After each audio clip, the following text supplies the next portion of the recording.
जम्मू में शुक्रवार शाम से लेकर 59 घंटे का कोरोना कर्फ्यू शुरू हो गया है। बताया जा रहा है कि जम्मू कश्मीर के सभी 20 जिलों में सोमवार 6 बजे तक लागू रहेंगी पाबंदियां।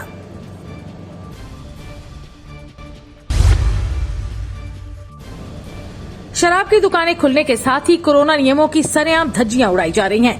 सांबा, बाड़ी ब्रह्मणा और राजपुरा में शराब की दुकानों में ग्राहकों की लंबी कतारें देखी गईं। इस समस्या को गंभीरता से लेते हुए प्रशासन ने दुकानों के पास शराब खरीदारों के लिए रैपिड एंटीजन टेस्ट करने के लिए मोबाइल परीक्षण टीमों को तैनात किया है। जम्मू कश्मीर में आज 49,412 लोगों के कोरोना टेस्ट हुए, जिसमें 1,723 लोग संक्रमण से ग्रस्त पाए गए हैं। वहीं 2,731 लोग स्वस्थ भी हुए। 34 लोग कोरोना के काल में समा गए। मरने वालों में 13 जम्मू संभाग जबकि 21 कश्मीर संभाग से हैं। उधर आरसपुरा में कोरोना का एक मामला सामने आया है।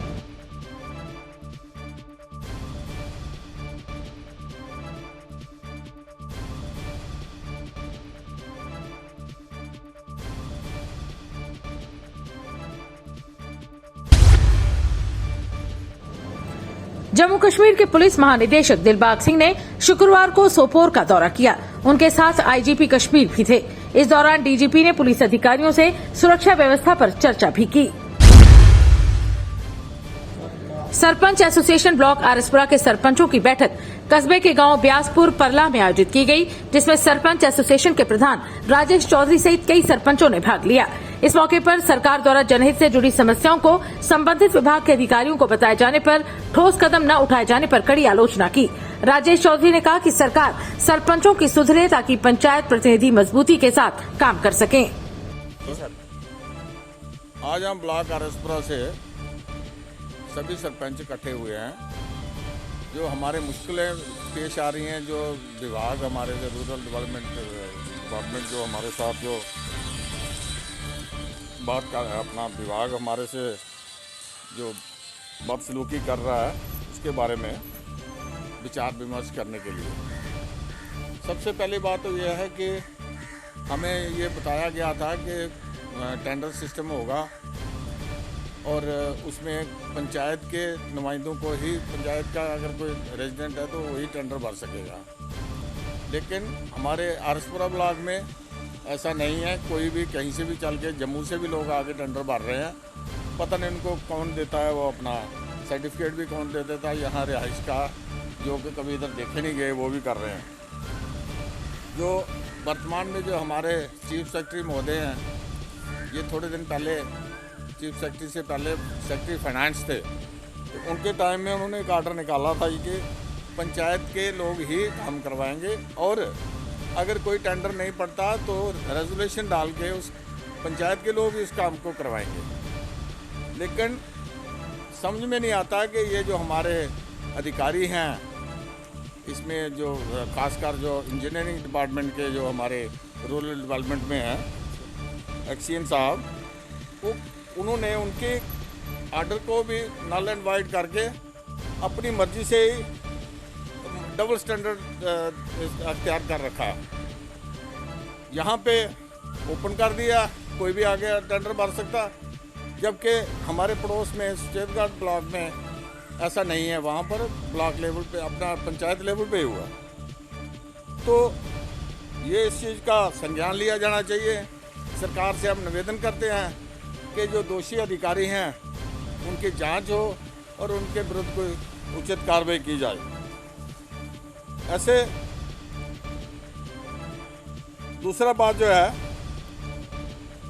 हमारे पीएचई डिपार्टमेंट की तरफ, जैसे हम पंचायत का जो हमने कार्यभार संभाला तो हमें 23 डिपार्टमेंट का एक लिस्ट दे दिया गया कि ये लिस्ट, ये डिपार्टमेंट आपके अधीन आते हैं, आप कहीं भी कभी भी इनसे जाके कोई भी चीज़ पूछ सकते हैं, इनसे हिसाब मांग सकते हैं।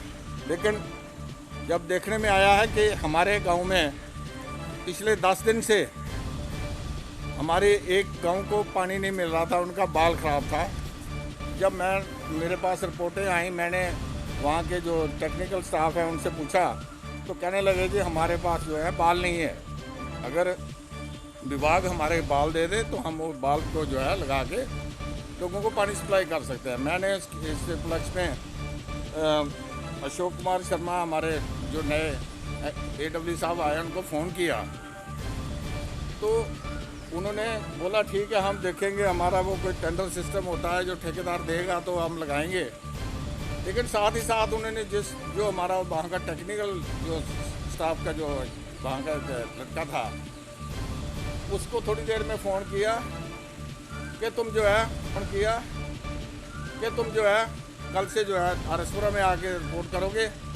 तुमने मेरा नंबर जो है उसको क्यों दिया सरपंच को? कि आप ये सोचिए कि अगर सरपंच के पास 23 डिपार्टमेंट है तो हम सरपंच के पास क्या फ़ोन नंबर नहीं होता? उस गरीब का क्या कसूर है जिसको इन्होंने हराश किया?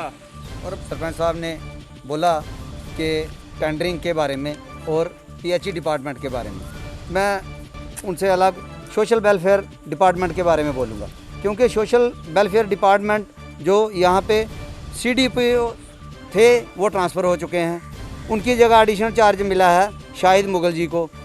वो उनसे अगर फ़ोन पे कोई बातचीत की जाए तो वो कहते हैं कि मेरे पास एडिशनल चार्ज है, मैं देख के बात करूँगा कि वहाँ के स्टाफ से। वहाँ का जो स्टाफ है, जो सुपरवाइज़र जहाँ पे लेडीज़ मैडम थी, वो भी ऑलरेडी मेरे ख्याल कोविड हो पेशेंट हैं, वो अपने स्विच ऑफ है उनका। दूसरा यहाँ पे मुराद अली था, वो भी यहाँ पे जूनियर असिस्टेंट, वो भी यहाँ पे ट्रांसफ़र हो गया। सोशल वेलफेयर में हमने एस्टीमेट दिए थे सभी पंचायतों में SC वार्ड के लिए कि 20-20 लाख रुपया SC वार्ड को मिलना था यहाँ पे, लेकिन किसी भी पंचायत को ना तो ये 20-20 लाख रुपया मिला और ना ही इन्होंने पिक एंड चूज़ का। यहाँ पे जब हमने डिपार्टमेंट से पूछताछ की तो हमें मालूम हुआ कि ये 2 पंचायतों में ही 60-60 लाख रुपया दे रहे हैं, बाकी वाली पंचायतों को कोई एक 10 पैसे नहीं दिए इन्होंने। हमारी 18-19 पंचायतें हैं यहाँ पे, अगर 19 पंचायतों में 20-20 लाख रुपए देते थे तो सभी के साथ जस्टिस होता, लेकिन इन्होंने पिक एंड चूज़ वाला यहाँ पे काम किया है। जिन्होंने 20-20 लाख रुपए अपनी बाड़ों में बोल दिया कि SC वार्ड को 20-20 लाख रुपए देंगे, ये तो इनको मुंह दिखाने के काबिल नहीं छोड़ रहे डिपार्टमेंट। बाकी यहाँ पे इन्होंने टॉयलेट का जो मुद्दा, हमारा टॉयलेट के पैसे नहीं दे रहे। ये PMAY का यहाँ पे जितने भी लोगों के घर बनने से, बरसात आ गई है, लोगों ने तरपालें ऊपर लगाई हुई हैं, सरपंच मुँह छुपाते फिर रहे हैं अपनी क्या जवाब। 2.5 साल तो उनको हो गए सरपंच बने हुए, और ये ना तो पंचायतों में जा सकते हैं ना कुछ। मनरेगा के तहत इन्होंने पेमेंट अभी तक नहीं करी। हमारे बच्चे, हमारे जो वहाँ पे बुजुर्ग हैं जो जिन्होंने दिहाड़ियाँ लगाई है, वो पैसे मांगते हैं सरपंच से। सरपंच को अपनी जेब से पैसे देगा क्या? 23 डिपार्टमेंट इन्होंने बोला कि सरपंच 23 डिपार्टमेंटों पे वो करेंगे, इनकी पूछताछ करेंगे। ये सिर्फ सर्टिफिकेट लेने के लिए सरपंचों के पास आते हैं, बाकी अपनी मनमर्जी अफसरशाही जो अपनी मनमर्जी कर रही है, सरपंचों को कोई नहीं पूछ रहा। सरपंचों का इन्होंने क्या मजाक बना के रखा हुआ है। तो मेरी LG साहब से यही गुजारिश है कि जितने भी यहाँ पे पंच, सरपंच, चेयरमैन वगैरह जो भी हैं। बिश्नाह कस्बे के लोगों ने तहसील कार्यालय का गेट बंद कर विरोध प्रदर्शन किया। प्रदर्शनकारी कई सालों से बालता स्थान पर कब्जे को लेकर जता रहे थे रोष। प्रशासन से ठोस कार्रवाई की मांग। काफी देर से बिश्नाह टाउन के अंदर जो बिश्नाह के लोगों की एक स्थान है, यहाँ पे डेथ से पहले, किसी की मौत से पहले जो बल्टा तोड़नी होती है, वो जगह जो है हमारे बुजुर्गों ने कई सालों से छोड़ी हुई है।